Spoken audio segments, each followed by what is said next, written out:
하는데 사도행전을 원래 강의하려고 찬송가를 선곡을 했습니다. 근데 약간 생각을 바꿔서 복음에 관한 기본적인 사실들을 오늘 좀 1시간 동안 다루려고 합니다. 저희 지금 교회에 전도지와 책들이 있는데요.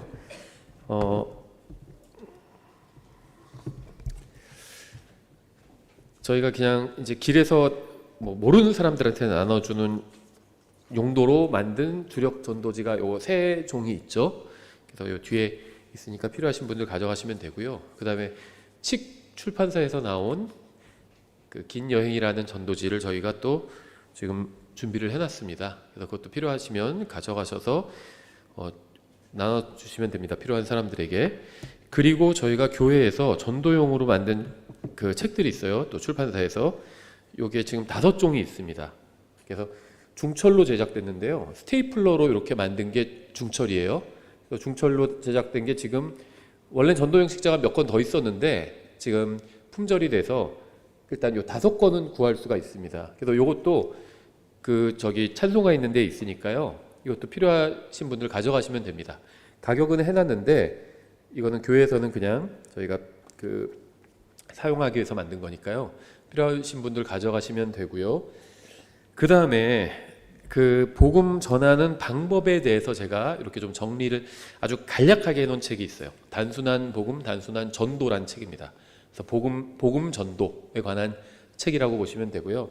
아주 간략하게 요약해놨고 제가 이 책을 가지고 저희 교회에서 복음 전도 방법에 대해서 몇 번 성경 공부를 한 적이 있습니다. 그래서 한번 이 책 지금 41페이지밖에 안 돼요. 그래서 한번 자세히 좀 읽어보시면 좋을 것 같아요. 복음 전할 때 이 책에 나온 게 다 100% 맞는 말이라는 건 아닙니다. 기본적으로 이렇게 숙지를 하시고 그 다음에 본인이 복음을 이제 여러 번 전해보면 경험이 쌓이거든요. 그러면 이제 본인이 또 상황에 맞게 이렇게 복음을 전하시면 됩니다. 근데 나는 아직 복음을 전해본 적이 많지 않다. 그러면 한번 읽어보시고 어떻게 해야 되는지, 또 어떤 말을 해야 되고 어떤 말은 하지 말아야 되고 어떤 걸 주의해야 되고 이런 걸 아주 간략하게 제가 써놨는데 저만의 경험으로 쓴 거는 아닙니다. 제가 복음 전도에 관한 훌륭한 전도자들, 독립침례교회 훌륭한 전도자들, 제칼스 목사님이나 이런 분들이 쓰신 책들을 서너 권을 요약해서 이 안에 다 넣은 겁니다. 그래서 저의 노하우가 아니라 이제 오랫동안 복음을 전하고 많은 열매를 맺었던 훌륭한 전도자들의 노하우를 제가 요약해서 한 권으로 넣은 것이라고 보시면 됩니다. 이것도 그냥 가져가시면 돼요. 보시면 됩니다. 그리고 어저께 오전에 이제 서울에서 어떤 형제님이 찾아오셔가지고 한 1시간 정도 교제를 나눴는데요. 60대 정도 되시는 것 같아요. 책 구매하러 오셨다고 하는데 교제를 이것저것 나누다가 이제 이런 전도에 대한 이야기들도 좀 나왔어요. 근데 이제 좀 전도에 대한 자세한 책이 있었으면 좋겠다 이런 얘기를 하시고 저도 이제 그런 필요성을 좀 느꼈었거든요. 복음 전도와 그 다음에 그리스도인으로서의 어떤 개인 사역. 제가 항상 구원받은 사람의 사명은 내 주위에 있는 구원받지 못한 사람들이다 이런 말씀을 드렸죠. 1차적으로 내가 전해야 됩니다. 내 주위에 있는 가족들, 친척들, 친구들 기본적으로 내가 전해야 합니다. 내가 혼자 다 감당하기가 어려우니까 우리가 교회로 모여서 함께 격려하고 또 같이 전도지도 만들고 전도책자도 만들고 이렇게 하는 거거든요. 저도 전도책자 여러 권 만들었는데 이게 다 저희 교회 시작하면서 만든 겁니다. 제가 만약에 혼자 있었다면 이렇게 여러 종의 전도책자들을 만들고 이런 일을 못했을 겁니다. 근데 함께 교회로 모이니까 제가 이제 이런 걸 만들 수 있는 거죠. 그래서 마찬가지로 여러분들도 교회에서 필요한 전도책자들을 가져가서 사용하시면 됩니다. 그래서 제가 말씀드린 것처럼 사용하는 방법은 아시는 분한테 이제 길에서 만난 사람들은 책자 주면 다 그냥 버리니까 전도지 주시고요. 내가 잘 아는 사람들한테는 전도책자를 먼저 주세요. 만났을 때 이거 우리 교회에서 나온 건데 나중에 한번 읽어봐 하고 넘어가면 됩니다. 그런 말 하는 거 그렇게 어렵지 않잖아요. 그리고 나중에 또 만났을 때 몇 달 후에 만날 수도 있죠. 그럼 내가 지난번에 준 책 읽어봤어. 그러면 90% 이상은 그거 안 읽어봤는데 그럴 겁니다. 그렇죠? 그러면 내가 너 요즘 바빠서 못 읽어봤구나. 내가 그거 한 5분 정도로 짧게 요약해서 얘기해 줄까? 이렇게 얘기할 수 있는 거죠. 커피 마시면서 예를 들면 간식 먹으면서 얘기할 수 있죠. 쭉 얘기를 해주면 됩니다. 그러기 하기 위해선 자기가 먼저 이 내용을 숙지를 해야 되겠죠. 그래서 얘기를 해주면 되고, 만약에 읽어봤었는데 읽어봤어 그렇게 얘기하면 혹시 뭐 궁금한 거 있어? 아니면은 나 다시 조금 간단하게 정리해서 얘기해 줄까? 이렇게 하면 되죠. 그래서 복음을 전하는 하나의 매개체로 쓰시면 됩니다. 이 전도책자 줬으니까 뭐 그 사람 구원받겠지 이렇게 생각하라는 게 아니라 매개체로 쓰라는 거예요. 그리고 여기서 복음에 대한 얘기들이 많이 들어가 있잖아요. 그러니까 그걸 가지고 어떤 연결고리를 삼아서 얘기를 할 수 있는 겁니다. 우리가 속된 말로 하면 뭐 빌드업 한다고 그러죠. 밑밥을 깐다고 그러죠. 그것처럼 복음을 전할 수 있는, 아무것도 없는 상태에서 그냥 복음 얘기하려고 그러면 쉽지 않잖아요. 그래서 미리 이제 이렇게 복음을 전할 수 있도록 준비 단계에 들어가는 겁니다. 이런 것들이. 전도책자도 주고, 뭐 저도요, 제가 아는 사람한테 복음 전하기 위해서요, 전도책자도 주고, 뭐 두꺼운 책들, 뭐 우리 교회에서 출간한 게 아니라 다른 데서 출간한 전도책자 준 적도 있고요, 성경을 선물로 해준 적도 있어요. 저희 아버지는요, 성경 선물로 드리면 뭐 너무 글씨 작아서 못 읽겠다. 근데 뭐 다른 책은 글씨 작아도 잘 읽으시더라고요. 근데 성경은 글씨 작아서 못 읽겠다 이러셔가지고 큰 글자 성경을 선물로 드렸는데 글씨 작아서 못 읽으시겠다는 거예요. 그래서 제가 신약 성경을 A4 용지만하게 다 확대 복사해서 드린 적도 있어요. 15포인트 정도 되게. 그런데도 안 읽으시더라고요. 근데 나중에는 이제 예수님 믿는다고 하셨는데, 그래서 그렇게 노력을 하는 겁니다. 그리고 기도하고 하나님께 우리 아버지 구원받을 수 있게 기회를 허락해 주십시오. 기도만 하고 마는 게 아니라 전도책자도 선물로 드리고, 그렇죠. 뭐 복음 전도에도 제가 초대한 적도 있고요. 또 제가 직접 복음 전한 적도 여러 번 있었고요. 성경을 선물로 드리고 막 신약 성경 전체를 확대 복사해서 선물로 드린 적도 있고요. 그리고 좋은 전도자를 만날 수 있게 기도해 달라고 했고, 결국에는 이렇게 어떤 창조론 온라인 강의를 듣고 예수님을 이제 인정하게 되셨거든요. 그렇게 될 수 있다는 겁니다. 충분히. 그래서 우리가 기도만 하는 게 아니라 기도해야 되죠. 그런데 그 다음에 실제적으로 믿는데 도움을 줄 수 있는 그런 여러 가지 것들을 좀 할 수 있다는 겁니다. 그리고 가능하면 이런 것들을 너무 급박해서 하지 마시고 미리미리 좀 하시면 좋을 것 같아요. 제가 지난번에도 말씀드린 것처럼 예전에 뭐 고시 공부하던 사람들을 천천히 서두르자 이런 말이 있어요. 천천히 서두르자. 막 급하게 한다고 해서 고시 공부가 뭐 1, 2년 갖고 되지 않잖아요. 3년, 한 5년 이렇게 걸려요. 그러니까는 처음부터 힘을 다 쏟아부으면 너무 지칠 수도 있으니까 천천히 서두르자 이런 말이 있는 겁니다. 천천히 가면서, 그러니까 좀 모순되는 말이죠. 근데 이게 느낌은 올 거예요. 그러니까 마음만 급하게 한다고 해서 다 되는 건 아니잖아요. 그러니까 미리 복음전도책자 선물도 주고 뭐 이런 것들을 하는 겁니다. 그리고 나서 만났을 때 얘기도 해보고. 근데 막 강하게 거부하면 강하게 밀어붙일 필요가 없어요. 일단 그래? 알았어. 그럼 내가 이 얘기는 지금 하지 않을게. 이러고 넘어가는 거죠. 그게 뭐냐면 다음 전도자를 위해서 문을 열어놓는 겁니다. 내가 막 복음 전하는데 이 사람이 거부한다고 그래가지고 내가 막 마음만 앞서서 너 이거 안 믿으면 지옥 가는데 너 그럼 사람도 아니야? 막 하면서 화를 내고 그러면 그 사람이 마음의 문을 닫아버릴 수 있잖아요. 아니면 그 사람 막 바쁘게 일하고 있는데 옆에 가가지고 막 예수님 믿어야 돼 옆에서 일하는데 그러면 그 사람도 짜증날 수도 있죠. 그건 복음의 문을 쾅 닫아버리는 거예요. 그렇게 하지 말고 지혜롭게 해야 되겠죠. 그래서 또 하나님께 지혜를 구하고 그렇게 해야 됩니다. 그래서 그 복음 전도에 대한 책도 좀 더 자세한 내용을 담은 것을 좀 장기적으로는 준비를 하려고 합니다. 사실 번역하다 만 게 있는데 이것도 좀 다시 좀 준비를 해보도록 하겠습니다. 그리고 지금 오늘 다루려는 내용은요, 기본적으로는 이 복음 쉬운 구원이란 책에 들어가 있어요. 이 책은 복음을 전하는 방법을 다룬 거고요. 이제 이 책은 이제 안 믿는 사람들에게 선물로 주려고 복음 자체를 다루고 있어요. 그래서 이 책의 1장에 오늘 다루려는 내용이 대부분 들어가 있습니다. 그리고 이제 뒷장은 뭐 질문응답 같은 것도 있고요. 그래서 이 책도 필요한 분들 있으면은 가져다 주십시오. 그래서 이 책의 1장에 있는 거고, 이 책의 1장에 있던 것을 예전에 저희 교회 처음 개척할 때 이유 있는 믿음이란 책으로 출간을 했습니다. 그러다가 이걸 절판시켜버리고 이 책에 1장으로 넣고 다른 내용을 더 추가한 건데요. 지금 좀 고민하고 있습니다. 다시 이거를 개정을 해가지고 개정 정보판으로 출간을 할지.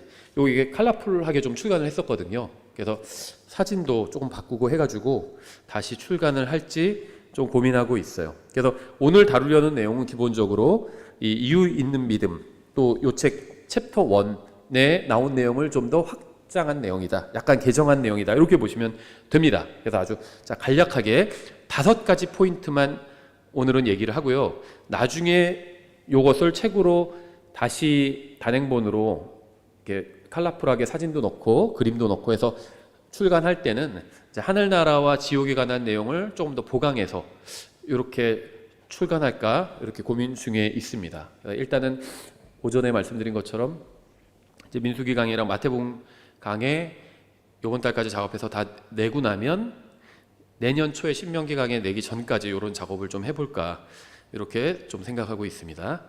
그래서 이번 시간에 5가지 포인트만 이야기를 아주 간략하게 해보겠습니다. 제가 복음 전할 때 1시간 정도 이렇게 시간이 있을 때 요 5가지 이야기 위주로 합니다. 그래서 첫 번째는 하나님의 존재에 대한 이야기를 하고요. 두 번째는 이제 사람이 하나님 앞에서 왜 죄인인지 그것에 대해서 이야기를 하고요. 세 번째는 십자가 대속을 통해서 하나님께서 이 죄 문제를 해결하셨잖아요. 그래서 대속의 원리에 대해서 좀 이야기를 해주고요. 왜냐하면 이제 이런 것들이 다 좀 거부감, 안 믿는 사람 입장에서는 좀 거부감이 드는 이야기들이거든요. 하나님의 존재, 나 하나님 계신지 안 계신지 잘 모를 것 같은데 이렇게 생각하는 사람, 안 믿는 사람들은 그렇게 생각하죠. 또 죄인이라고 하면 나 그렇게 나쁜 짓 하지 않았는데 내가 왜 죄인이야? 나보다 나쁜 사람 훨씬 많은데, 나 감옥에 간 적 없는데, 나 전과 없는데, 이런 얘기하는 사람도 있죠. 또 십자가 대속의 원리를 얘기하면 아니 꼭 십자가 위에서 예수님이 뭐 죽고 그 다음에 뭐 그걸 믿어야 된다고 그러고 왜 그래? 이제 그런 얘기를 하는 사람들이 있죠. 그 네 번째 이제 믿음에 대해서 제가 좀 설명을 해줍니다. 믿어야 구원받는다고 하니까 아니 그 뭐야 그게, 그래 뭐 믿고 싶은데 근데 나 안 믿어져 잘, 뭐 이런 얘기하는 분도 있어요. 실제적으로 복음을 전해보면 제가 방금 한 얘기들은 이게 많이 듣던 반론들입니다. 일반적으로. 그다음에 5번째는 이제 믿어야 구원받는다고 이렇게 정해 놓으셨는데 하나님께서 이것도 왜 꼭 믿어야 되냐, 하나님께서 그냥 다 구원해 주시면 안 되는 거냐, 정말 하나님이 있다면, 뭐 이런 반론을 할 수도 있죠. 그래서 이 5가지 포인트를 제가 복음을 한 1시간 정도 전할 때 얘기합니다. 보통 하나님의 존재, 사람이 죄인인 이유, 대속의 원리, 그 다음에 믿음이 과연 무엇인가, 그 다음에는 또 믿어야 구원받는다는 게 왜 정말 합리적인 것인지, 이런 설명을 제가 해주는데요. 이번 시간에 아주 간략하게 한번 이야기를 해보겠습니다. 요거 원고도요, 제가 저희 그 게시판 어디에 올려놓겠습니다. 그래서 필요하신 분들은 가져다가 이게 쓰시면 됩니다. 뭐 누구한테 편지를 쓴다든지 할 때 이거 그냥 잘라서 붙여넣기로 이렇게 가져가셔도 됩니다. 첫 번째는 하나님의 존재에 대해서 성경은 사람이 하나님의 존재를 알 수 있다고 말씀하고 있어요. 다 알고 있다 이렇게 말씀하고 있지는 않고요. 충분히 알 수 있다 이렇게 말씀하고 있습니다. 하나님을 보여주면 믿겠다 이런 사람들이 있죠. 근데 성경은요, 하나님의 존재를 증명하는 책은 아니에요. 오히려 하나님의 존재를 전제로 기록하고 있습니다. 그렇죠. 막 하나님이 존재하시고 이걸 입증하려고 안 해요. 성경은 그냥 하나님이 존재하신다는 사실을 전제로 이제 말씀을 선포하고 있죠. 왜 그러냐면 성경에 의하면 사람은 마음속으로 하나님을 알 수 있기 때문입니다. 사람은 하나님의 형상대로 창조되었죠. 그래서 사람은 하나님과 어떤 연결선이 있어요. 모든 사람이 다 하나님의 창조물이기 때문에 연결선이 있고요. 그래서 하나님을 알 수 있습니다. 마음으로 충분히 알 수 있어요. 사람은 하나님의 이름이나 속성이나 성품을 자세히 알진 못해도 마음으로 하나님의 존재를 느낄 수 있습니다. 사도행전에서도 더듬어 안다고 그렇게 표현하고 있거든요. 더듬어 찾게 하셨다 이렇게 말씀하고 있어요. 그러니까 사람이 이 마음으로 본능적으로 하나님을 알 수 있는 정도는 더듬어서 찾는 그 정도입니다. 근데 그 정도는 알 수 있어요. 다만 하나님을 받아들이지 않고 거부하기로 결정했기 때문에 하나님의 존재를 부인하는 거죠. 성경은 사람이 원하면 하나님을 충분히 알 수 있다고 말씀합니다. 제가 그냥 막 하는 얘기가 아니에요. 로마서 1장 19절에 나와 있죠. 이는 하나님을 알만한 것이 그들 속에, 그냥 사람이에요. 여기서는 아담의 자손들 사람, 그들 속에 분명히 드러나 있기 때문이라 하나님께서 그것을 그들에게 보이셨느니라. 또 어떻게 보이셨냐면 그분의 보이지 아니하는 것들, 곧 그분의 영원하신 권능과 신격은 세상의 창조 이후로 분명히 보이며 만들어진 것들에 의해 이해될 수 있으므로 그들이 변명할 수 없는 일. 나 하나님 들어보지도 못했고 뭐 알 수도 없었고 이런 변명 못 한다는 겁니다. 그들이 하나님을 알면서도 하나님으로서 그분이 받으실 영광을 그분께 돌리지 아니하고 감사하지도 아니하며 오히려 자기들의 상상 속에서 허망해지고 또 그들의 어리석은 마음이 어두워졌나니 이렇게 말씀하고 있죠. 성경은 이렇게 사람이 마음으로 하나님을 알 수 있다고 분명하게 말씀합니다. 그렇다면 어떻게 하면 하나님을 알 수 있을까요? 만들어진 것을 통해서 만든 분을 알 수 있다. 정말 아주 상식적인 접근을 할 수 있죠. 이제 복음 전도를 할 때 뭐 성경은 사실이다 뭐 집회하시면서 그런 것부터 하시는 분들이 있어요. 전 뭐 그거 나쁘다고 생각 안 합니다. 그런 방식을 통해서 구원받는 분들 봤습니다. 그런데 꼭 그렇게 시작하지 않아도 돼요. 성경에 의하면 성경적인 방법은 그렇게 시작하지는 않습니다. 성경은 사실이란 걸 막 열심히 입증해주고 그게 나쁘다는 거 아닙니다. 좋은 방법일 수 있어요. 근데 성경은 그렇게 시작하지 않아요. 성경에서 복음 전하는 사람들이 그렇게 전하지는 않습니다. 그럼 어떻게 알 수 있냐, 하나님을? 작은 펜 하나도 그걸 디자인한 존재가 있죠. 그러니까 원인이 있으면 결과가 있는 겁니다. 그래서 저는요, 복음을 전할 때 과학적인 방법을 통해서 복음을 전하는 분들이 있는데, 과학적인 사실을 가지고 성경을 입증하면서 복음을 전하는 분들이 있는데 뭐 나쁘다고 생각은 안 해요. 그런데 이게 조금은 위험하다고 생각합니다. 실제로 반론 듣는 거 많이 봤어요. 과학 전공한 사람한테 그런 얘기 하다가 근데요 죄송한데 지금 목사님 말씀하시는 건 이미 30년 전 이론이거든요. 이런 얘기 하는 거 여러 번 봤습니다. 그래서 목사는 또 우리가 그리스도인들이 다 과학 전문가는 아니잖아요. 그러니까 자기가 충분히 과학 전문가고 내가 이 과학 분야에서 싸울 수 있다. 어떤 전문가가 와도 뭐 어떤 교수가 와도 내가 싸울 수 있다. 그러면 과학 얘기할 수도 있어요. 근데 그게 아니면 안 해도 된다고 생각합니다. 그러면 가장 좋은 건 하나님의 말씀으로 선포하는 겁니다. 근데 그 사람 뭐 하나님 말씀 믿지도 않는데 그래도 말씀으로 선포하세요. 말씀으로. 그럼 말씀엔 능력이 있거든요. 저는 말씀의 능력을 믿어요. 그래서 말씀 인용해주고 성경에 있는 구절 인용해주고 그 다음에 그 의미를 제가 설명해 줍니다. 모든 사람이 죄를 지어 하나님의 영광에 이르지 못하더니 딱 로마서 3장 23절 보여주고 이 말씀의 의미는 하나님 앞에서 모든 사람이 다 죄를 지었다는 겁니다. 하나님의 영광이 하나님의 기준인데 거기에 다 이르지 못했다는 겁니다. 이런 식으로 설명해 줘요. 그러면 그 말씀이 그 사람 안에서 일할 수 있는 거거든요. 그리고 또 다른 좋은 도구가 있는데 바로 상식과 논리입니다. 상식. 그래서 원인이 있어야 결과가 있는 거잖아요. 그게 상식이잖아요. 펜 하나도 만든 존재가 있죠. 우연히 존재하게 된 펜은 없습니다. 그렇죠. 이번에 뭐 그 한미 정상회담 할 때도 그 펜 하나가 뭐 이슈가 되고 그랬는데 그 펜 2달 동안 만들었다는 거 아니에요. 그 이슈를 우연히 일으키려고 2달 동안 만들었대요. 전 모르겠어요. 그게 뭐 어떤 의미를 갖는지 저는 모르겠는데 그냥 그 팩트만 얘기하는 겁니다. 그 펜 하나를 트럼프 대통령이 펜을 좋아한다는 사실을 알고 2달 동안 그 펜을 만들었대잖아요. 제작을 했다고 합니다. 그 펜이 우연히 만들어졌다. 갑자기 하늘에서 뚝 떨어졌다. 이렇게 얘기하는 사람 아무도 없습니다. 다 만든 거예요. 누군가가. 그렇죠. 작은 펜 하나도 그걸 디자인하고 만든 존재가 있습니다. 작고 너무나도 간단한 구조로 이루어졌다고 해서 그것이 우연히 존재하거나 스스로 만들어진 것은 아니에요. 제가 지금 하는 얘기는 뭐 과학적인 얘기가 아니죠. 또 성경적인 얘기도 아닙니다. 그냥 상식적인 얘기예요. 논리적인 얘기고 상식적인 얘기죠. 이런 것으로 접근하는 것이 저는 좋다고 봅니다. 모든 것 뒤에는 그것을 만든 창조자가 있습니다. 그래서 히브리서 3장 4절이죠. 이는 모든 집의 어떤 사람에 의해 지어지지만 모든 것을 지으신 분은 하나님이시기 때문이라. 우연히 만들어진 건물은 없어요. 그냥 저절로 만들어진 건물은 없습니다. 다 그 건물을 만든 사람이 있다는 겁니다. 만든 존재가 있어요. 모든 것을 만드신 분은 하나님이다. 이렇게 성경은 분명히 말씀하고 있죠. 창조자 없이 스스로 존재하는 것이 있다면 그건 창조자 자신일 겁니다. 우리는 스스로 존재하거나 자신을 창조하거나 만들지 않았습니다. 우리가 알고 있죠. 내가 나를 만들지 않았어요. 그렇죠? 우리는 창조자가 아닌 창조물인 인간에 불과하죠. 모든 집은 것을 만든 사람이 있는 것처럼 모든 것을 지으신 분은 하나님이라고 성경은 아주 분명하게 오래전부터 말씀하고 있죠. 어떤 것도 우연히 존재하거나 스스로 만들어진 것은 없습니다. 모든 것을 만드신 분이 있어요.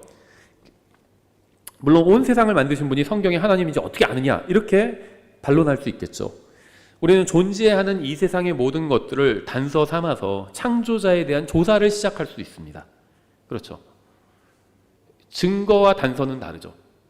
증거는 무엇인가를 입증해주는 어떤 뒷받침해주는 확실한 그런 무엇인가가 되는 거죠. 단서는 건데 이게 증거가 아닐 수도 있어요. 실말일 수 있습니다. 실말이. 조사한 결과가 성경의 증언과 일치한다면 세상의 창조자는 성경의 하나님이라는 결론을 내릴 수 있는 거죠. 시편 19편 1절 이렇게 말씀합니다. 하늘들이 하나님의 영광을 밝히 드러내고 궁창이 그분의 손으로 행하신 일을 나타내는도다.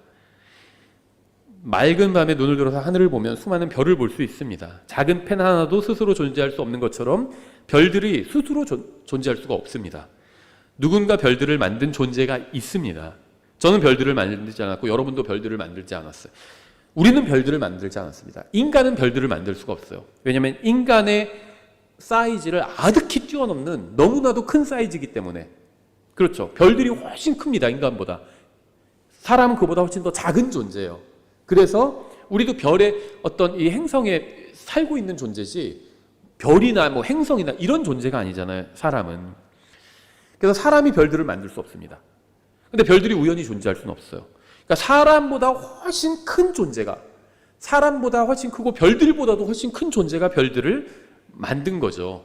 이게 합리적인 추론이겠죠. 합리적인 생각이고. 그래서 별들은 규칙적으로 움직이고 그 별들 사이에는 또 질서가 있습니다. 마구잡이로 별들이 움직이지 않아요. 규칙적으로 움직이죠. 따라서 별들을 만든 존재는 특별한 의도와 목적을 가지고 별들을 만들었다는 사실을 알 수 있습니다. 또 별들은 아름답죠. 따라서 별들을 만든 창조자는 아름다움을 감상할 수 있는 마음을 가지고 있다는 사실도 알 수 있어요. 기계적인 무엇인가가 별들을 만들지 않았다는 겁니다. 아름다움을 느낄 수 있는 어떤 존재가 별들을 만들었다는 거죠. 이 세상과 온 우주를 창조하신 분은 지정의를 가지고 계신 분입니다. 성경은 그분이 바로 하나님이라고 말씀하죠. 시편 102편 25절에서 옛적에 주께서 땅에 기초를 놓으셨으며 하늘들은 주의 손이 이루신 작품이니이다 이렇게 말씀하고 있어요. 성경은 온 우주뿐만 아니라 저와 여러분이 모두 하나님의 작품이라고 말씀합니다. 우리는 온 세상을 만드신 분의 창조물일 뿐 아니라 작품인 거죠. 온 세상이 저절로 생겼다고 믿는 것은 자유지만 그건 논리적이거나 합리적인 사고를 통해서 얻은 결론이 아닙니다. 아무것도 우연히 스스로 생겨날 수 없기 때문이죠. 우리는 별들을 통해서 창조자가 존재한다는 단서를 얻을 수 있습니다. 그 단서에 따라서 세 가지를 유추할 수 있는데요. 나와 같은 인간은 온 세상을 창조하지 않았다. 첫 번째. 두 번째는 온 세상을 창조하신 분이 있다. 인간이 아닌, 인간보다 훨씬 크신 분이 창조하셨다. 그게 이제 세 번째인 거죠.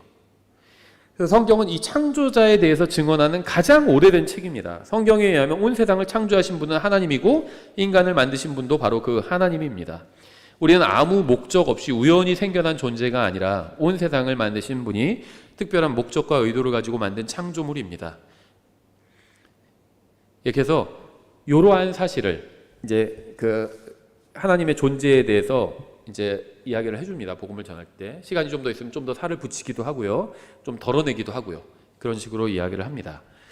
두 번째 이제 사람이 죄인인 이유를 얘기해 주는데요. 성경은 세 가지 이유를 들어서 사람이 죄인이라고 말씀하죠. 첫째 이유는 죄인으로 태어났기 때문입니다.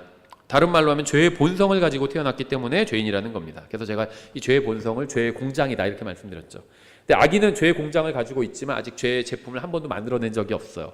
그러다가 성장하면서 어느 날 자기 이제 의지가 생기면서 죄를 지으면 그게 이제 죄의 공장에서 죄라는 제품이 생산이 된 거죠. 여기서 사람이 죄인인 이유는 죄의 본성을 가지고 있기 때문에, 죄의 공장을 마음속에 가지고 있기 때문에 죄인이라고 성경은 말씀합니다. 비록 내가 죄를 지은 적은 없지만 내 안에 있는 첫째 사람인 아담의 피가 흐르고 있고 아담이 죄를 짓고 나서 갖게 된 그 마음, 타락한 마음, 죄의 본성이 남아있기 때문에 죄인이라고 이야기를 하는 겁니다. 그러니까 사람이 죄인인 첫 번째 이유는 죄인으로 태어났기 때문이에요. 그런데 이것에 대한 책임은 우리에게는 없죠. 내가 뭐 죄인으로 태어나고 싶어서 죄인으로 태어난 거 아니잖아요. 이런 본성을 가지고 태어난 게 내가 죄악된 본성을 가지고 싶어서 가진 것은 아니잖아요. 그래서 하나님께서는 사람을 지옥에 보내시는데, 심판하시고 지옥에 보내시는데 죄인으로 태어났다는 이유만으로는 지옥에 보내지 않으십니다. 왜냐하면 죄에 대한 책임이 없기 때문에. 이게 저도 법학 공부하면서 성경이 아주 더 명확해졌어요. 나쁜 짓을 하면 다 감옥에 보내지 않습니다. 세 가지가 그 조건이 있어야 되거든요. 위법해야 되고, 그 다음에는 법에 기록되어 있어야 되고, 그 다음에 책임이 있어야 돼요. 그렇죠? 위법하다는 건 나쁜 짓이에요. 근데 모든 나쁜 짓을 다 처벌하지 않습니다. 나쁜 짓 중에서 법전에 기록된 거, 형법전에 기록된 것만 처벌을 합니다. 그렇죠. 사람을 그냥 기분 나쁘게 쳐다보는 거, 이거 나쁜 거겠죠. 근데 그런 거 처벌하지 않아요. 그런 거는 형법전에 기록되어 있지 않거든요. 사람을 기분 나쁘게 쳐다본 자는 뭐 징역 6개월에 처한다. 이런 거 없습니다. 그러니까 그거 처벌되지 않는 겁니다. 그런데 예를 들면 사람을 칼로 찔러서 상해를 입혔어요. 그러면 이거는 나쁜 짓이죠. 그 다음에 형법전에도 기록되어 있어요. 하지만 그렇다고 해서 또 처벌하지 않아요. 6살짜리 아이가 누구를 칼로 찔렀어요. 그래도 그 아이는 책임이 없잖아요. 그래서 처벌하지 않는 겁니다. 책임이 없으면 처벌하지 않아요. 이게 예외적인 경우도 있는데요. 그러니까 고의가 없으면 처벌하지 않습니다. 우리 법에서. 그러니까 어느 나라나 다 그래요. 고의가 없으면 처벌하지 않아요. 그런데 그러니까 세 가지 요소가 그거죠. 저 오래돼가지고 위법하고 고의가 있고 책임이 있고 이거죠. 그런데 고의가 없어도 처벌하는 아주 예외적인 경우도 있어요. 교통사고 같은 경우가 그렇죠. 교통사고 대부분 처벌하지 않지만 실수로 사람을 실수로 죽이는 거잖아요. 그래도 그거 처벌하죠. 왜냐면 결과값이 너무 크기 때문에. 고의가 없어도 사람이 죽었다는 결과값이 너무 크잖아요. 그거 처벌해버리는 겁니다. 근데 그런 예외적인 경우를 제외하고는 고의가 없으면 처벌 안 해요. 과실은 처벌하지 않습니다. 다만 민사적으로 손해배상 청구의 대상은 될 수 있어도 처벌은 안 합니다. 형사적으로. 이게 성경에서 다 나온 거예요. 갈라디아서에 있죠. 율법이 없는 곳에 범법도 없느니라. 이게 죄용법정주의 원칙이거든요. 형법의 가장 큰 원칙이에요. 그게 갈라디아에서 직접적으로 가져온 겁니다. 제가 막 갖다 붙이는 말이 아니라 실제로 법의 역사를 공부하면 지금 전 세계 대부분의 법들은 다 서양법이거든요. 동양법이 아니에요. 동양도 다 서양법 씁니다. 우리나라 옛날에 조선시대 대명률 같은 이게 동양법이에요. 근데 그거 지금 다 안 씁니다. 다 서양법 써요. 우리나라 지금 법은 다 서양법입니다. 서양법은 다 대부분이 그 대륙법을 따르고 영미법 빼고 대륙법 따르고 있죠. 우리나라, 일본 다 유럽법 따르고 있죠. 유럽법은 다 나폴레옹 법에서 나왔어요. 다 성경에서 갖고 온 겁니다. 원칙이 같아요. 큰 원칙이 같습니다. 그래서 죄인으로 태어났지만 하나님께서는 그 이유만으로 처벌하지 않으십니다. 왜냐하면은 책임이 없기 때문에. 내가 죄인으로 태어나고 싶어서 태어난 게 아니잖아요. 근데 이제 두 번째부터 문제가 되는데 사람이 죄인인 두 번째 이유는 실제로 죄를 짓기 때문에 죄인이라고 부릅니다. 로마서 3장 23절이죠. 모든 사람이 죄를 지어 하나님의 영광에 이르지 못하더니. 실제로 사람은 죄인으로 태어나기만 한 게 아니라 실제로 죄를 지어요. 그래서 죄인이라고 부르는 겁니다. 살인, 강도, 강간 이런 끔찍한 죄를 짓는 사람들도 있고 그거보다 훨씬 더 작은 죄를 짓는 사람도 있습니다. 근데 모든 죄가 다 죄입니다. 작은 죄도 다 죄인 거죠. 크든 작든 모든 사람은 죄를 지은 적이 있다는 것입니다. 작은 어떤 성경에선 죄를 다른 말로 흠이라고 그래요. 흠. 그래서 예수님은 죄가 없으시다. 이 말을 다른 말로 흠도 없고 점도 없으시다. 이렇게 얘기하는 거잖아요. 점은 태어날 때 갖고 태어난 거죠. 흠은 나중에 생긴 겁니다. 예수님은 태어날 때부터 죄를 갖고 태어나지 않으셨어요. 점이 없어요. 실제 예수님의 육체에 아마 점이 없었을 겁니다. 흠도 없다고 얘기하고 있죠. 흠은 나중에 생긴 거죠. 예수님은 태어날 때부터 갖고 태어난 죄도 없고 나중에 지은 죄도 없습니다. 흠도 없고 점도 없는 분입니다. 우리가 물건 살 때 100만 원짜리 아주 고가의 무엇을 산다, 무슨 시계를 산다. 그럼 아주 큰 상처가 있으면 안 사죠, 그거. 새 돈 주고 사는데 안 사겠죠. 근데 작은 흠이 있어요. 그래도 안 사요. 새 걸로 사지. 깨끗한 걸로 사지. 그렇죠. 그러니까 하나님 입장에서는요, 큰 죄든 작은 죄든 다 죄예요. 싫은 겁니다. 죽어서 하늘나라 간다는 게 하나님과 영원히 함께 사는 거잖아요. 근데 거기에 하나님은 큰 죄든 작은 죄든 죄를 지은 사람을 드리기 싫은 겁니다. 그러니까 하나님의 입장을 이해해야 돼요. 사람의 입장에서 좀 작은 죄 졌는데 그렇다고 지옥에 보내시고 하늘나라에 안 보내시는 거 너무한 거 아닌가? 그건 사람의 입장이죠. 하나님은 싫은 거예요, 그게. 작은 죄도 있는 사람 집에 드리기 싫은 겁니다. 여러분 만약에 누가 하룻밤만 재워주세요. 근데 보니까 살인자예요. 그럼 우리 집에 드리기 싫죠. 근데 살인자는 아니야. 좀도둑이야. 좀도둑이니까 어서 들어오세요. 그러시겠어요? 싫어요. 살인자든 좀도둑이든 다 싫어. 우리 집에 들어오는 게. 하나님은 안 그러시겠어요? 그러니까 하나님의 입장으로 보면 이게 보여요. 답이. 하나님이 싫으신 겁니다. 완벽하게 깨끗한 걸 원하시는 거예요.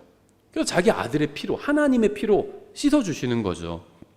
그래서 죄인인 두 번째 이유는 죄를 실제로 짓기 때문입니다. 세 번째 죄인인 이유는 하라고 한 것을 하지 않기 때문이에요. 이게 이제 요한복음 16장 9절인데 죄에 대하여라 함은 그들이 나를 믿지 아니하기 때문이요. 믿지 않는 것도 죄입니다. 하지 않는 것도 죄예요. 이것도 일반 법에도 있죠. 이걸 부작위라고 부르죠. 세금을 내지 않는 거, 부모가 아기를 돌보지 않는 거. 실제로 그런 일이 있었어요. 부부가 어렸을 때 고등학교 때 사고 쳐서 애를 낳는데 이제 부모들이 할 수 없이 이제 가정을 이뤄줬어요. 그런데 그러면은 늦게라도 좀 아이를 잘 키워야 되는데 그게 아니라 둘이 어디 가서 뭐 게임하고 오고요. PC방 가가지고 3일 동안 아기를 두고 부부가 둘 다 게임하러 가고 남편 따로 가고 아내 따로 가고 아기가 굶어 죽었어요. 그런 경우 있습니다. 그러면 아기를 죽인 건 아니잖아요. 그래서 처벌받아요. 이게 부작위에 의한 살인죄가 될 수 있죠. 과실치사가 될 수 있습니다. 그렇죠. 처벌하는 겁니다. 하지 않아도 처벌해요. 아기를 돌봐야 되는데 돌보지 않는다? 처벌합니다. 이게 뭐 판례집 같은 거 보면 옛날에 그런 것들 나와요. 술 취한 승객을 태웠는데 승객이 계속 막 시비를 걸더래요. 택시기사한테. 그래서 고속도로를 달리고 있는데 고속도로에서 내려달라고 한대요. 기분 나쁘다고 막 술 취해가지고. 그러니까는 운전기사가 화가 나가지고 내려줬어요, 그냥. 그래, 너 어디 한번 뭐 대봐라 하면서. 그래서 술 취한 사람 내려주니까 거기서 막 비틀비틀하다가 뒤에 오는 차에 채워 죽었어요. 이 택시기사 어떻게 됐을까요? 부작위에 의한 살인죄로 과실치사 처벌받았습니다. 왜냐하면 보증인적 지위에 있다고 그러거든요. 해야 될 일, 인간이라면 해야 될 일이 있어요. 부모라면 자식을 낳았으면 자식 길러야 됩니다. 보호해줘야 돼요. 이건 법에서 강제하고 있어요. 그렇게 하라고. 안 하면 처벌하겠다는 겁니다. 당연하죠. 너무나도 당연합니다. 택시기사도 승객은 승객에 대한 보증인적 지위에 있어요. 내가 보호해야 됩니다. 길거리 한껏 위험한 데서 막 쫓아내거나 내려주면 안 돼요. 처벌받는 겁니다. 그래서 부작위도 처벌해요. 일반 법도. 성경에서 나온 겁니다. 죄에 대하라 함은 그들이 나를 믿지 아니하기 때문이요. 예수님 믿지 않는 거 죄입니다. 우리가 뒤에서 보겠지만 믿는다는 거 인정하는 거예요. 하나님을 하나님으로 인정하는 겁니다. 인정 안 하겠다는 거예요. 그럼 하나님께서 처벌하시겠다는 겁니다. 이건 법이 될 수 있어요. 자, 이것도 뒤에서 설명하겠지만 하나님을 믿지 않으면 처벌한다. 이거 법이 될 수 있습니다. 법에는 명확성의 원칙이라는 게 있어요. 명확해야 됩니다. 근데 하나님을 믿지 않으면 처벌한다. 이건 명확합니다. 명확해요. 그럼 법이 될 수 있어요. 내 마음에 다 법이 드는 게 아니거든요. 명확해야 됩니다. 법에 어떤 법률에 따르면 요건들이 있어요. 그 요건에 충족하면 법이 될 수 있는데 이런 거 법이 될 수 있습니다. 그 법률 요건 중에 가장 큰 게 명확성의 원칙이에요. 모호하지 말아야 됩니다. 추상적이지 않아야 돼요. 이렇게 세 가지 유혹, 즉 죄인으로 태어났고 실제로 죄를 짓고 하나님께서 하라고 하신 일을 하지 않았기 때문에 사람이 죄인인 겁니다. 하지만 지옥에 가는 이유는 죄인으로 태어났기 때문 그거는 빠지고 실제로 죄를 짓고 그 다음에는 하나님께서 하라고 한 걸 하지 않았기 때문에 지옥에 가는 겁니다. 그래서 어린아기들은 지옥에 가지 않아요. 죄인으로 태어났지만 죄를 진 적이 없어요. 죄에는 고의가 있어야 되는데 고의가 없습니다. 아이가 뭐 방망이로 딱 날 때렸다고 해서 그게 고의가 있는 게 아니거든요. 처벌하지 않아요. 그렇죠. 뭐 하고 하지 않고 이것도 고의가 있어야 되는데 그런 것도 없다는 거죠. 예, 그래서 사람이 죄인인 이유 이런 식으로 설명을 해줍니다. 세 번째는 이제 대속의 원리인데요. 십자가는 죄에 대한 하나님의 관점을 아주 잘 보여줍니다. 하나님께서 왜 십자가를 선택하셨는지 그 이유가 아주 명확합니다. 히브리서 12장 2절에 우리 믿음의 창시자여 또 완성자이신 예수님을 바라보자. 그분께서는 자기 앞에 놓인 기쁨으로 인해 수치를 멸시하시며 십자가를 견디셨고 하나님의 왕자 오른편에 앉혀지셨느니라. 십자가는 아주 수치스러운 거예요. 성경은 십자가에 매달리는 것이 수치스러운 일이라고 분명히 말씀하고 있죠. 이렇게 히브리서 12장 2절에서. 죄는 수치스러운 겁니다. 우리가 지은 모든 죄가 어느 날 모두 밝혀진다고 하면 생각해 보세요. 그럼 정말 수치스럽겠죠. 우리가 지은 죄들을 극장 같은 데서 상영한다고 생각해 보세요. 다 오픈해서. 그럼 굉장히 숨고 싶을 겁니다. 수치스러울 겁니다. 그러니까 죄가 수치스러운 것이라는 사실을 보여주기 위해서 하나님께서는 예수님을 죄로 삼으셔서 십자가에 못 박히는 것을 허락하신 겁니다. 하나님께서는 우리를 위해서 예수님을 죄로 삼으셨어요. 고린도서 5장 21절이죠. 하나님께서 죄를 알지 못한 그분을 우리를 위해 죄가 되게 하신 것은 우리가 그분 안에서 하나님의 의가 되게 하려 하심이라. 우리를 대신해서 죄가 되게 하셨습니다. 그래서 예수님께서 십자가에 달리셨을 때 하나님께서는 예수님을 죄로 보신 겁니다. 죄로 보신 거예요.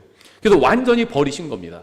그래서 아버지 어찌 나를 버리셨나이까 예수님께서 그렇게 말씀하셨잖아요. 정말로 아버지 하나님께서 버리셨습니다. 왜냐하면 죄기 때문에, 죄인이기 때문이 아니라 죄기 때문에 버리신 겁니다. 죄기 때문에. 예수님은 십자가에서 우리를 대신해서 죄값을 갚아주셨습니다. 디모데전서 2장 6절. 그분께서 모든 사람을 위한 대속물로 자신을 주셨는데 이것은 정해진 때에 확증될 것이며, 베드로전서 2장 24절. 친히 나무에 달려 자신의 몸으로 우리 죄들을 지셨으니 이것은 죄들을 향해 죽은 우리가 의를 향해 살게 하려 하심이라. 그분께서 채찍에 맞음으로 너희가 고침을 받았나니. 이렇게 성경은 분명하게 예수님께서 십자가 위에서 우리의 죄값을 갚아주셨다고 분명하게 말씀하고 있어요. 그러니까 이걸 이제 다른 말로 하면 예수님께서 십자가 위에서 우리의 죄 값을 갚아주신 거죠. 벌을 대신 받아줬다, 이거는 벌을 받았다, 이거는 형사적인 거죠. 근데 값을 갚아줬다, 이건 또 민사적인 겁니다. 형사적인 것과 민사적인 게 뭐 완전히 일치하진 않죠. 하지만 또 이게 완전히 별개도 아니에요. 그렇죠. 법에서도 무슨 범칙금도 있고요. 돈은 관련된 거죠. 보석금도 있고요. 예수님께서는 십자가 위에서 우리의 죄값을 갚아주셨습니다. 치러주셨어요. 이걸 다른 말로 하면 우리를 위해서 법률 행위를 해주신 겁니다. 그래서 제가 이걸 항상 무권 대리 개념을 통해서 설명하죠. 저는 대학교 때 요거 민법 총칙 시간에 들으면서 막 감탄을 했습니다.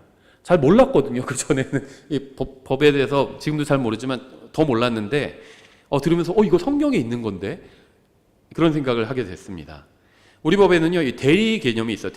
대리란 본인이 아닌 사람이 본인을 위해 대신 법률 행위를 하는 것을 말합니다. 그래서 본인이 있고요. 본인을 대신해서 법률 행위를 하는 사람을 대리인이라고 부르고요. 이제 법률 행위를 하는 상대방이 있잖아요. 그걸 이제 상대방이라고 상대방이라고 하나요?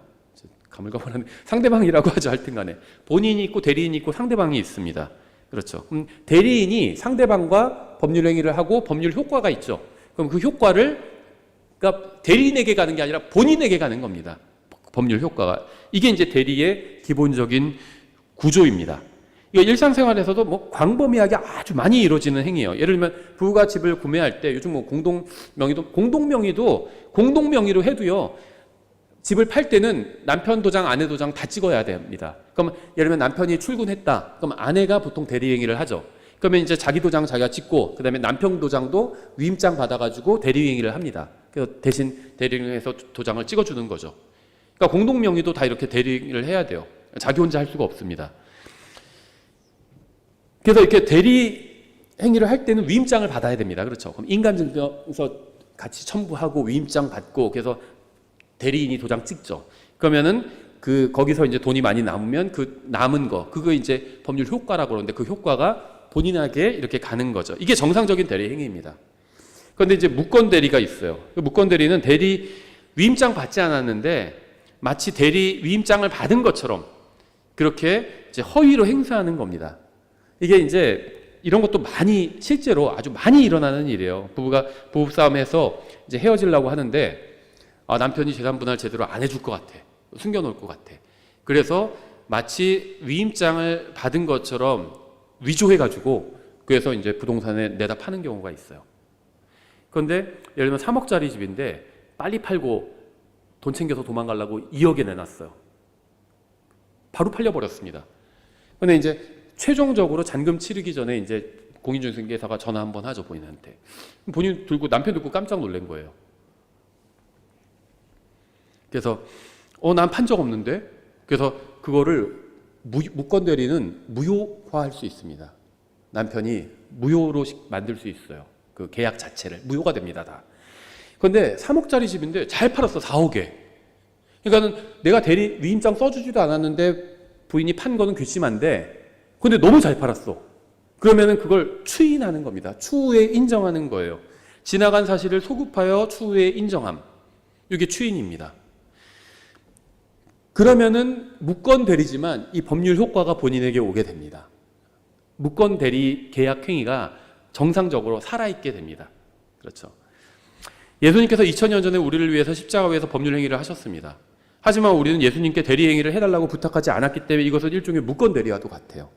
우리가 예수님한테 뭐 위임장 써드린 적 없잖아요. 저 대신 제 죄값 좀 갚아주십시오. 이렇게 부탁한 적 없어요. 그래서 이거 무권 대리입니다.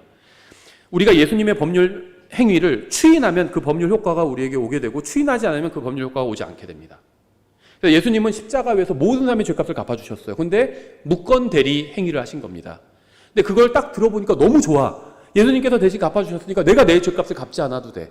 그래서 추후에 2000년 뒤에 제가 인정했잖아요. 추후에 인정. 추인하면 법률 효과가 저에게 옵니다. 용서라는 효과가 저에게 오는 거예요. 근데 어떤 사람은 추인하지 않아요. 예수님이 뭔데 내 죄값을 내가 갚아. 됐어? 나 예수님 안 믿어. 그냥 내가 내 죄? 그래 내가 뭐 지옥에 가고 말지. 이렇게 얘기하는 사람들이 있죠. 추인을 안 한 겁니다. 그러면 십자가에서 죄값을 갚아주신 그 법률 효과가 그 사람에게 무효가 됩니다. 그래서 고린도전서 1장 17절에서 이것은 그리스도의 십자가가 무효가 되지 않게 하려 하심이라 이렇게 말씀하고 있는 거죠. 십자가의 대속이 무효가 될 수 있어요. 어떤 사람에게는 추인하지 않는 사람, 추후에 인정하지 않는 사람에겐 무효가 됩니다. 뒤에서 보겠지만 인정한다는 걸 성경에서 믿는다라고 얘기해요. 같이 사용합니다. 자, 그 예는 찾아서 보여드릴게요. 인정하는 것과 믿는 게 같아요. 그러니까 예수님을 믿지 않는 것, 추후에 인정하지 않으면 법률 효과, 예수님께서 십자가 위에서 죄값을 갚아주신 게 그 사람에게 가지 않는 겁니다. 예, 그래서 이 십자가 대속이라는 건요, 황당무계한 얘기가 아니라 말이 되는 얘기예요. 법적으로도 이렇게 제가 설명하는 것처럼 충분히 설명이 가능한 얘기입니다. 그 다음에 네 번째, 이제 믿음에 대해서 좀 생각해 볼 필요가 있는데요. 성경은 하나님께서 모든 사람이 구원받기를 원하신다고 말씀하고 있죠. 그럼 모든 사람이 구원받기 위해서는 무엇이 필요하죠? 구원받는 방법이 쉬워야 합니다. 그래서 하나님께서는 구원받는 방법을 쉽게 해놓으셨습니다. 그런데 사람이 구원받는 것, 죽어서 하늘나라에 가는 걸 방해하는 게 죄죠. 하나님과 우리 사이를 죄가 갈라놓았잖아요. 근데 하나님께서 인간의 몸을 입고 이 세상에 오셔서 십자가 위에서 죄값을 갚아주심으로 그 죄 문제를 해결해 주셨습니다. 그럼 이제 남은 건 뭐죠? 그걸 인정하느냐 인정하지 않느냐 그것만 달린 거죠. 근데 십자가 대속을 인정하기 위해선 자기가 죄인이라는 사실도 인정해야 됩니다. 그렇죠. 내가 죄가 있는데 내 죄값을 갚아주셨다. 같이 묶여 있어요. 내가 죄인이라고 생각 안 하면 그거 인정 안 합니다. 내가 죄인도 아닌데 내 죄값 왜 갚아줘? 내가 빚진 게 없는데 이렇게 되는 거죠. 그래서 자기가 하나님 앞에서 죄인이라는 사실을 인정하고 하나님께서 십자가 위에서 내 죄값을 다 갚아주셨다. 이걸 인정하는 것. 그걸 믿어야 이제 하늘나라에 갈 수 있는 거죠. 성경은 믿음이 무엇과 같은지 여러 가지 예를 들어서 설명하고 있는데요. 요한복음 1장 12절에서는 받아들이는 것이라고 말씀하고 있어요. 저도 복음을 전하다 보면요, 이제 어려운 것 중에 하나가 이제 다 여러 가지 설명을 해주면 어느 정도 이해를 합니다. 근데 믿고 싶은데요, 잘 믿어지지가 않아. 이렇게 얘기하시는 분들이 있는데 그 마음은 저도 충분히 공감합니다. 믿고 싶은데 안 믿어진다. 근데 그거는요, 사실 무엇인가가 아직도 걸림이 있어서 자기가 안 믿는다는 얘기예요. 정확히 얘기하면 안 믿는다는 얘기입니다. 왜냐하면 믿음을 다른 말로 하면 받아들이는 것이요. 요한복음 1장 12절이죠. 그분을 받아들인 자들, 곧 그분의 이름을 믿는 자들에겐 다 하나님의 아들이 되는 권능을 그분께서 주셨으니 이렇게 말씀하고 있어요.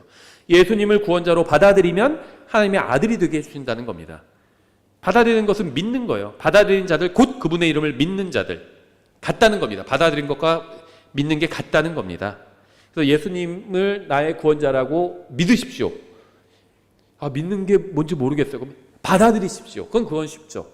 받아들이는 겁니다. 그 사실을 받아들이는 거예요. 맞아. 예수님께서 내 죄값을 갚아주셔서 그게 받아들이는 겁니다. 그게 믿는 거예요. 똑같습니다.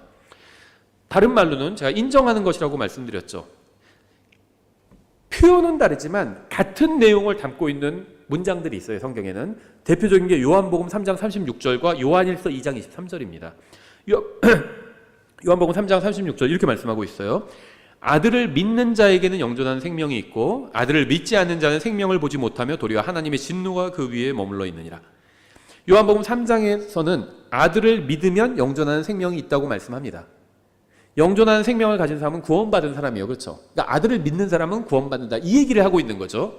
근데 요한일서 2장 23절에서 누구든지 아들을 부인하는 자 바로 그 자에겐 아버지가 없지만 아들을 인정하는 자에겐 아버지도 있느니라 이렇게 말씀하고 있습니다. 그럼 요한일서 2장에서는 아들을 인정하는 자에겐 아버지도 있다고 말씀합니다.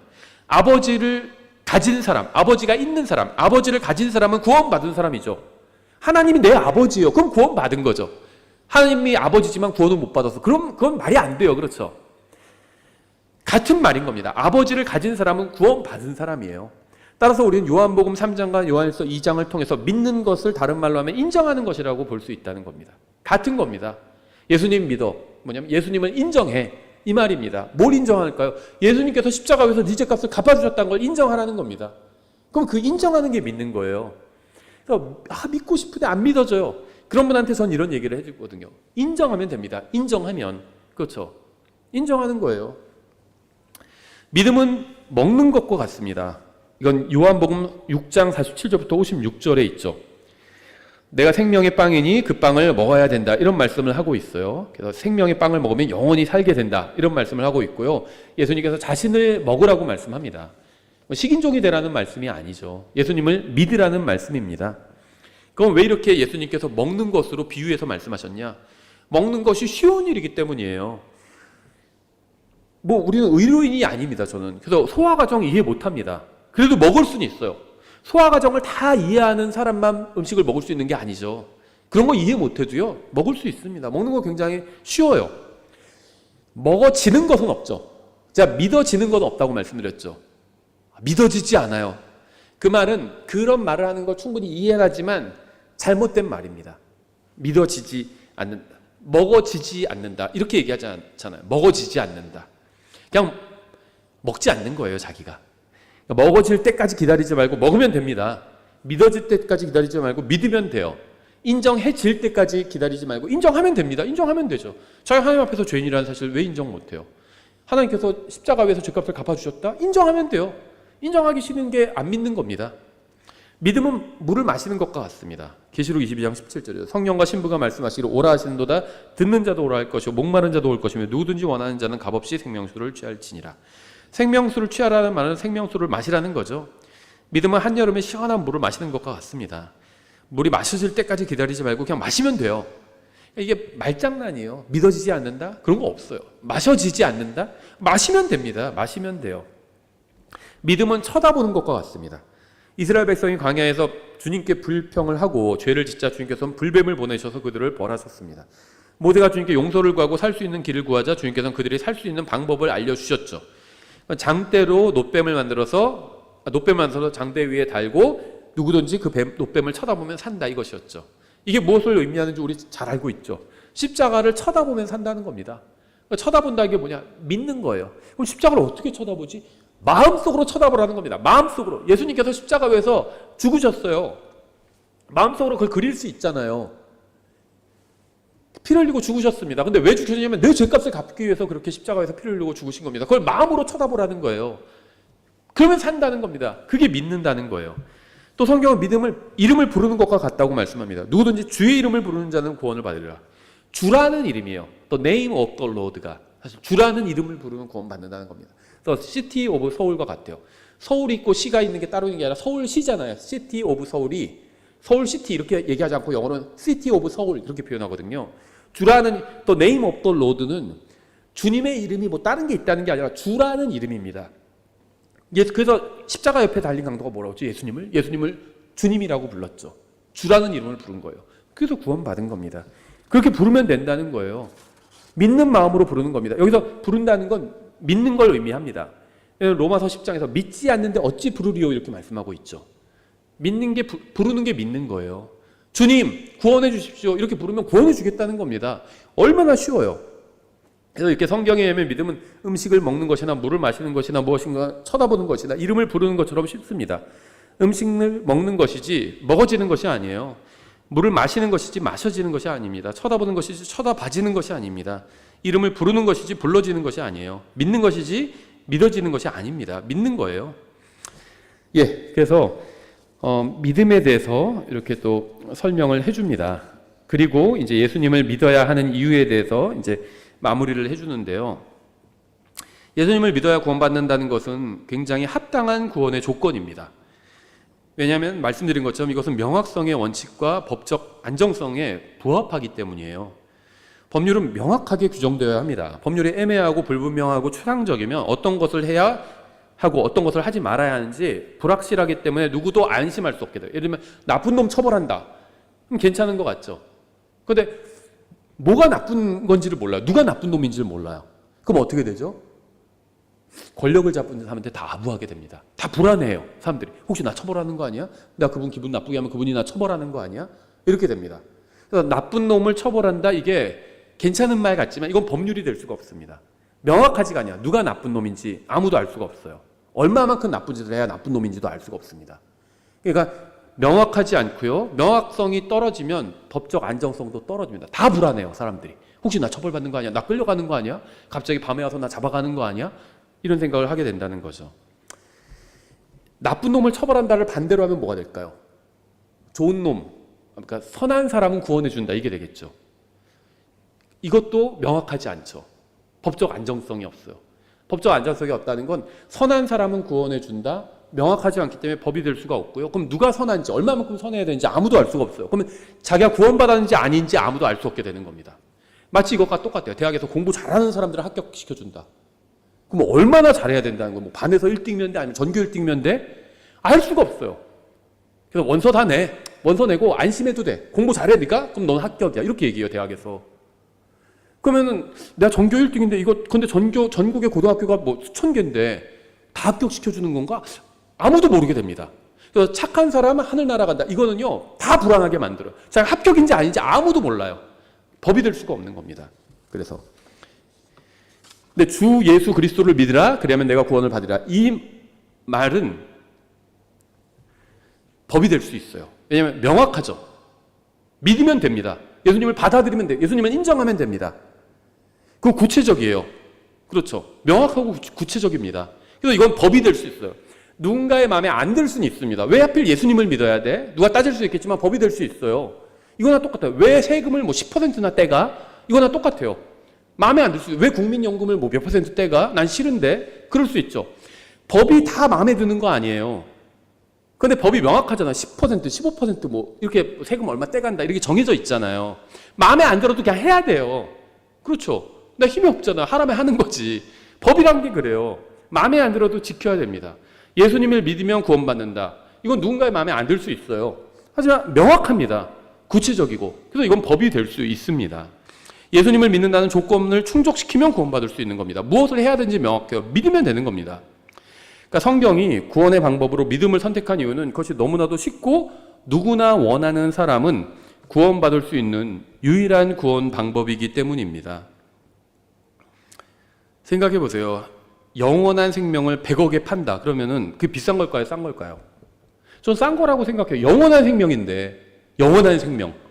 그런데 영원한 생명을 사람이 영원히 살 수 있도록, 건강하게 영원히 살 수 있도록 하는 그 영원한 생명을 100억에 판다. 그러면 비싼 건 아니에요. 그런데 보통 사람은 못 사요. 그거. 그렇죠. 재벌 회장님들이나 사지. 못 삽니다. 우린 뭐 할부로도 못 사요. 그거. 재벌 회장님들은 뭐 일시불로 사겠죠. 그래도. 근데 100억 너무 비싸니까 하나님께서 할인해 주십니다. 100만 원으로. 그럼 어떨까요? 그럼 이제 우리나라 사람들 다 살 수 있겠죠. 100만 원 살 수 있잖아요. 그래서 100만 원이면 한 번 사면 되는 거니까 살 수 있겠죠. 그런데요, 아프리카에는요, 100원도 없어서 굶어 죽는 사람들도 있어요. 100원. 100원도 없어서 굶어 죽는 사람도 있대요. 100원이 없어서 하루에. 100원이 없어서 굶는 사람들이 있대요. 그러니까 100억이 아니라 100만 원이 아니라 100원에 팔아도 못 사는 사람이 있다는 겁니다. 아니, 영원한 생명을 100원에 판다면 얼마나 싸요, 그게. 거저죠. 근데 100원에 판다고 그래도 그걸 못 사는 사람이 있대요. 그래서 하나님께서는 무료로 해주시는 겁니다. 무료로. 하나님께서는 100억이든 100만 원이든 100원이든 차이가 없어요. 하나님 입장에서. 100억이 하나님께 큰 돈일까요? 100만 원은 어떨까요? 100원은 어떨까요? 하나님 앞에서는 차이가 없습니다. 그래서 하나님께서는 그냥 무료로 주시는 겁니다. 믿으면, 받아들이면 주시겠다는 거예요. 얼마나 좋아요. 영원한 생명의 선물을 주시는데 받아들이면 주시겠다는 거예요. 받아들인다는 게 믿는다는 거잖아요. 인정하면 주시겠다는 겁니다. 어떤 사람들은요, 아니, 예수님을 믿어야 구원받는다. 그거는 좀 너무한 거 아닌가? 하나님께서 너무 편협하신 거 아닌가? 그렇게 얘기하는 사람들이 있는데요. 누구든지 믿으면 구원해 준다는 게 왜 편협해요? 관대한 거죠, 반대로. 관대한 거죠. 마지막으로 한 가지만 제가 얘기하고 마치겠습니다. 예수님을 믿어야 구원받습니다. 하나님 앞에서 내가 죄인이라는 사실을 인정하고 예수님께서 십자가 위에서 내 죄값을 갚아주셨다는 사실을 믿으면 구원받습니다. 그래서 예수님을 믿으면 구원받아요. 근데 예수님을 어디까지 믿어야 될까요? 예수님의 모든 것을 다 믿어야 될까요? 근데 예수님의 모든 것이 뭔지도 몰라요, 우리는. 그럼 적당히만 믿으면 돼요. 그럼 뭐가 적당히냐? 여기에 대해서 제가 아주 좋은 예화를 예전에 오래전에 읽은 적이 있어요. 제가 책에도 실어놨는데 그 스펄전 목사님이 쓴 책 중에 Around the Wicket Gate라는 책이 있어요. 거기서 위키트 게이트가 우리식으로 말하면 구원의 문이라는 겁니다. 구원의 문화로 들어오지 않고 그 주위에서 서성 있는 사람들에게 쓴 책이에요. 그래서 구원에 아주 가까운 사람들에게 쓴 책인데 거기서 이제 그 친구여 들어보지 않겠소라는 챕터가 있어요. 거기서 이제 나온 예화인데 이런 얘기를 합니다. 예수님을 어디까지 믿어야 되냐? 어느 집에 불이 났어요. 그래서 불이 나니까 여자가 자다가 뛰쳐나갔습니다. 소방서에서 도착했어요. 그래서 소방서에서 불을 끄려고 하는데 여자가 갑자기 불 속으로 다시 들어가려고 합니다. 그러니까 소방관들이 말려요. 왜 들어가려고 하냐고. 아기가 있다고. 자기가 잠결에 그냥 뛰쳐나왔는데 아기가 있다고. 그러니까 소방관이 어떻게 할까요? 여기 계시라고. 우리가 가서 구출해 오겠다고. 그래서 소방관이 불 속에 들어갑니다. 그래서 아기 이름을 부르면서 아기를 찾아요. 아기가 화장실에 들어가서 욕조에 물을 받아놓고 그 안에 숨어 있는 거예요. 뜨거우니까. 아기 이름을 소방관이 부르면서 찾습니다. 그러니까 아기가 소리를 질러요. 거기 저 화장실에 있어요. 이렇게. 화장실 문을 열고 소방관이 갑니다. 그래서 소방관이 아이를 감싸 안습니다. 그러면 이 아이가 소방관에 대해서 알고 있는 게 뭘까요? 소방관의 이름이 뭔지도 모릅니다. 어디서 태어났는지 뭘 좋아하는지 그런 것도 몰라요. 다만 한 가지 사실을 알고 있죠. 지금 나를 이 불길 속에서 구원할 수 있는 유일한 존재다. 이 사람이. 그건 알고 있는 거죠. 그거면 족합니다. 그래서 예수님이 구원받기 위한, 저는 뭐 영적 성장을 하기 위한 믿음을 얘기하는 게 아니에요. 구원받기 위한 믿음은 예수님이 나를 영원한 지옥의 형벌로부터 구원해 줄 수 있는 유일한 분이다. 이렇게 믿으면 충분한 겁니다. 그렇죠. 그래서 스펄전은 그 책에서 이 말로 끝을 맺어요. 나는 그 소방관이 팔을 벌리고 나에게 왔을 때 나는 그 소방관에 안겼다고. 당신도 안기시라고. 이런 얘기로 끝을 맺는데요. 그래서 제가 5가지 사실 이렇게 한번 살펴봤습니다. 하나님의 존재에 대해서 성경을 갖고 한번 상식적인 선에서 원인이 있으면 결과가 있는 거죠. 물건이 있으면 물건을 만든 존재가 있는 거죠. 그렇게 설명을 보통 하고 그 다음에 죄인인 이유. 3가지 이유로 성경은 우리가 죄인이라고 말씀하고 있죠. 또 대속의 원리. 저는 이게 이 무건 대리에 대한 게 가장 좋은 예라고 생각을 합니다. 그리고 믿음이란 무엇인지 받아들이는 것이고 인정하는 것이고 먹는 것이고 마시는 것이고 보는 것이고 이름을 부르는 것이고 믿어야 구원받는 이유는 이게 법률 요건에 맞기 때문이라는 거죠. 명확하고 그렇죠. 그래서 법적 안정성을 둡니다. 믿으면 구원받는, 내가 믿으면 난 구원받은 거예요. 불안해할 필요가 없습니다. 법전에 그렇게 돼 있어요. 믿는 사람 구원해 준다고. 그러면은 나는 안심할 수 있는 겁니다. 그렇죠. 그래서 복음 전할 때 이런 내용들 이렇게 전하시라고 제가 이런 내용들을 한번 이야기를 해본 겁니다. 그래서 이게 이미 이 책에 챕터 1에 있고요. 뒤에도 또 보충되는 내용들이 좀 있고요. 제가 오늘 한 이 원고도 제가 저희 홈페이지에 올려놓도록 하겠습니다. 그리고 여기에 좀 더 하늘나라 지옥에 관한 내용을 좀 보충해서 그 좀 사진이랑 그림을 좀 넣어서 이렇게 소책자로 한번 다시 그 이유 있는 믿음 요 개정판을 내도록 하겠습니다. 기도하고 찬양하고 마치겠습니다. 기도하겠습니다. 하나님 아버지, 이 시간 저희가 복음에 대해서 생각해 봤습니다. 정말 저희가 예수님을 믿는다는 그 이유 하나만으로 저희를 구원해 주셔서 감사드립니다. 저희에게 복음을 전해야 될 사람이 있다면 저희가 너무 늦기 전에 그들에게 복음을 전할 수 있도록 좀 도와주시기 원합니다. 감사드리며 예수님의 이름으로 기도드렸습니다. 아멘.